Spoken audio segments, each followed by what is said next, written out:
En Afghanistan, les femmes sont nombreuses aujourd'hui à craindre un nouveau recul de leurs droits. La journaliste de la RTS, notre partenaire suisse Annabelle Durand, a réalisé une série de reportages à Kaboul, la capitale afghane, auprès de celles et ceux qui militent pour une égalité loin d'être acquise donc dans ce pays en guerre depuis 40 ans. Bonsoir Annabelle Durand, merci d'être avec nous en direct de Genève. On va regarder sans plus attendre un extrait de votre reportage intitulé « Des femmes politiques au front ».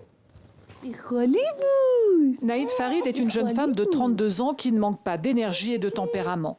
Elle est maire et parlementaire en Afghanistan depuis 2010.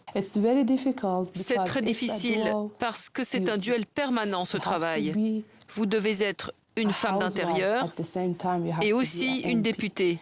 Mes collègues masculins n'ont pas ce problème. Depuis la chute du régime taliban et l'instauration des quotas, 20 à 30% de femmes occupent des sièges au Parlement et au Sénat.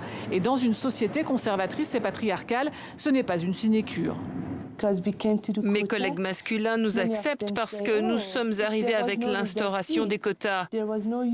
Certains disent, s'il n'y avait pas de siège réservé, vous ne seriez pas là. Elle est une cible pour les extrémistes. Naïd le sait, pourtant elle ne cache pas ses craintes sur l'avenir de son pays et sur un possible retour des talibans aux affaires. Annabelle Durand, en direct de Genève en Suisse. Annabelle, qu'est-ce qui vous a frappé chez cette femme au cours de ce reportage ? Son courage à elle et puis à toutes celles qui, en 2004, quand les quotas ont été instaurés, quand elles ont pu concourir pour être parlementaires, toujours avec l'accord quand même de leur père ou de leur frère, eh bien, malgré toute cette menace insécuritaire qui pèse de toute façon sur les politiques en général, mais sur elles en particulier, eh bien, elles continuent. Elles vont, vous l'avez peut-être vu dans le reportage, c'est pas très loin, l'habitation de Naïd Farid et puis le Parlement, mais elles sont obligées de s'y rendre avec des hommes en armes, à bord d'une voiture. Elles n'y vont pas en marchant. Quand elles vont accompagner leurs enfants à l'école, c'est la même chose. Elles sont en permanence menacées, puis elles arrivent après des années où, entre 96 et 2001, d'ailleurs, Naïd Farid le dit dans le reportage, elle était cloîtrée chez elle, elle a dû fuir avec ses parents pour pouvoir aller à l'université. Eh ben, c'est ce courage qu'elles ont de continuer. On a souvent coutume de dire en Afghanistan que les femmes ont un cœur de lion. Alors là, il s'agit d'une femme politique tout de même qui a une voix au chapitre, si l'on peut dire, en tout cas au Parlement de Kaboul. Qu'en est-il des femmes anonymes de la capitale afghane que vous avez pu rencontrer ? Vous venez de le dire, en fait, ça dépend complètement de leur milieu social et de l'endroit où elles habitent, si elles ont fait des études ou pas. Il faut le savoir, c'est que en Afghanistan, l'éducation des filles reste un combat permanent. Vous avez 80% des enfants qui ne vont pas à l'école et a fortiori, vous avez peut-être 5 ou 6% de filles qui peuvent aller à l'école jusqu'à 12 ans. Et donc, évidemment, certaines ne vont pas à l'école, ne savent toujours pas lire ni écrire. On a réalisé également des reportages dans des quartiers très pauvres à Kaboul où des femmes réfugiées de Jalalabad étaient complètement illettrées, ne savaient même pas ce qu'était par exemple la procréation, puisque c'est un des reportages qu'on a fait aussi avec une association Terre des Hommes qui aide ces femmes à comprendre ce qui se passe au moment où elles sont enceintes dans leur corps. Et là, voilà, on a affaire à des femmes qui n'ont accès à rien.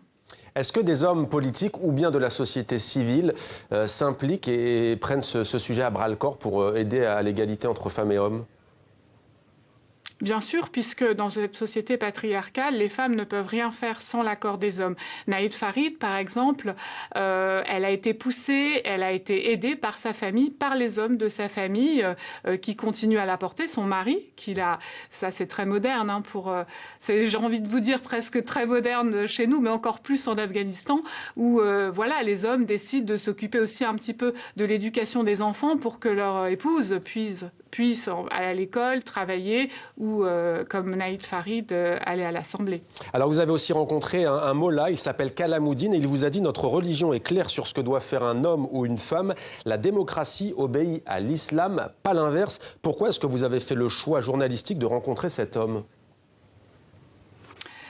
Parce qu'en ce moment, il y a des négociations avec les talibans, des négociations où les talibans ont évidemment, si vous voulez, le beau rôle dans ces négociations. C'est très bien que ça va être très très compliqué de faire sans eux politiquement dans les années à venir, et que même si vous voulez, ils envoient des signaux positifs, ils promettent d'autoriser que les femmes continuent à aller à l'école ou puissent aller travailler.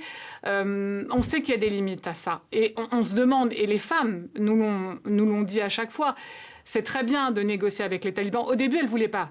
Elles ne comprenaient pas en fait ce qui était en train de se passer, elles n'étaient pas d'accord. Et puis elles ont compris qu'effectivement, les talibans, c'était incontournable. Donc il fallait négocier avec les talibans. C'est pour ça que certaines femmes politiques ont envoyé des émissaires à chaque réunion pour parler de la société afghane et de son futur. Mais c'est incontournable, la négociation avec les talibans. Donc nous, ce qu'on voulait, c'est qu'ils nous disent... mais bon, là, on a affaire à quelqu'un qui parle, qui s'exprime dans les médias, qui veut faire bonne figure, qui veut envoyer des signaux positifs et qui a compris que la question femme était importante pour les Occidentaux.